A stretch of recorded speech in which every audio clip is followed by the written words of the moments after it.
Hello everyone, Tebrith here, and welcome to my week 20 video on my journey to learning TF2.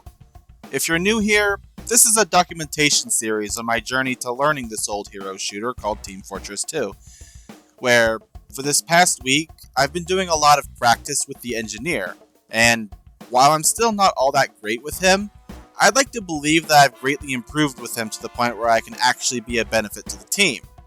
And let me tell you, learning how to play engineer was no easy feat. After many game sessions, as well as watching several tutorials, thank you Uncle Dane, I've developed my personal favorite ways of playing engineer.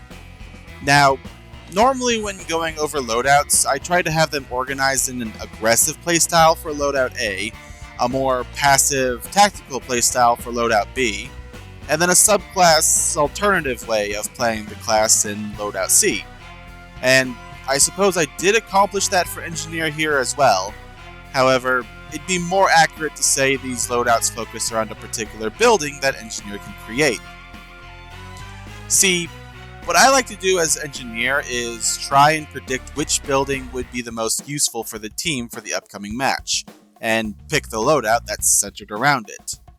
Don't get me wrong, I do try to bring all the buildings onto the battlefield, for if you don't utilize engineer's entire toolkit, you're basically just handicapping not only yourself, but your team as well. So instead of neglecting buildings, I synergize the loadout I'm bringing to maximize the potential of whichever building I deem to be doing the most work that match. Starting with my sentry loadout, the idea is to lock down an area entirely. True area denial. Naturally, since the sentry is the focal point here, I brought in the Wrangler. Being able to effectively triple the sentry's health and manually fire it without worrying about distance makes it a much more formidable threat. Couple that with the Frontier Justice and ultimately making it so that whenever my sentry goes down, I can still pump some serious heated lead into the enemy, regardless if they were the ones to destroy my sentry or I demolished it myself for those crits. And I actually spent quite some time trying to decide whether the default wrench was better for this loadout or the jag. And correct me in the comments if I'm wrong, but to my understanding, the default wrench is better at keeping your buildings alive, as well as killing spies and sappers, while the jag is better at construction and upgrading your buildings. Well, seeing as how I'm nowhere near confident to not get trick stabbed whenever I'm in melee range of the spy, preferring to shoot them with my gun instead of whacking them with the wrench, outside if they decide to get in my face themselves, and because of the Frontier Justice / Wrangler combo, I may randomly decide to detonate my sentry on my own, or may not even upgrade it fully, preferring to have a level 1 in the heat of the moment rather than a level 3 later. I went with the jag for the construction speed. Moving on to my teleporter loadout, since this playstyle is the one I choose for those matches where I'll be doing a lot of running around and covering a lot of ground, I selected the Rescue Ranger, so that I can minimize the amount of distance I'd have to cover in order to protect my buildings, whether it be to heal them from a distance or teleport them out of there.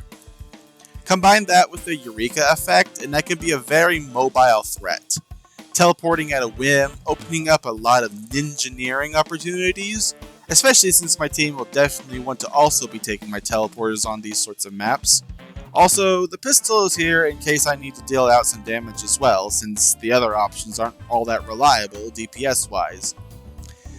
And finally, we have my dispenser loadout, and believe it or not, my favorite building in the engineer's toolkit is actually the dispenser, not the sentry. So this loadout is actually the one you'll find me using the most often. The Widowmaker is an extremely powerful shotgun, very useful for killing spies or scouts or pretty much anything that overextends into my territory, with its lack of a need to reload, and since I'll be near my dispenser most of the time anyway, I don't really need to worry about the metal as much, meaning beef shots with this thing aren't that damaging anymore. Similar thought process with the short circuit. The biggest obstacle I had with taking care of buildings was soldiers and demo men, but the short circuit is really useful in dealing with both stickies and rockets, so using the short circuit in a defensive way to protect buildings has solved most of my problems with this class. Once again, not really having to worry about metal as much because dispenser. And then there's the Gunslinger, to quickly build mini sentries in areas to effectively go battle engineer, using it as a secondary source of damage in areas that are under threat to not only protect buildings should we be getting pushed, or to provide relief if I'm helping with a push.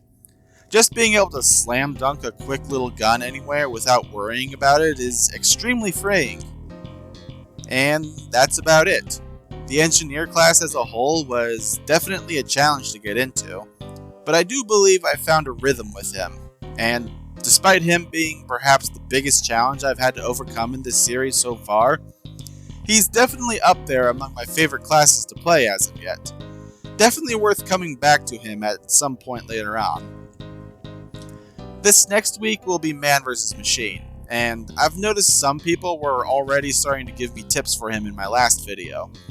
I really appreciate and will definitely be taking them all into consideration for this upcoming week of robotic combat, but if you all have anything else you'd like me to know about, be sure to leave a comment. I do try my best to stay on top of them. And with that, I do hope you all have a wonderful remainder of your day.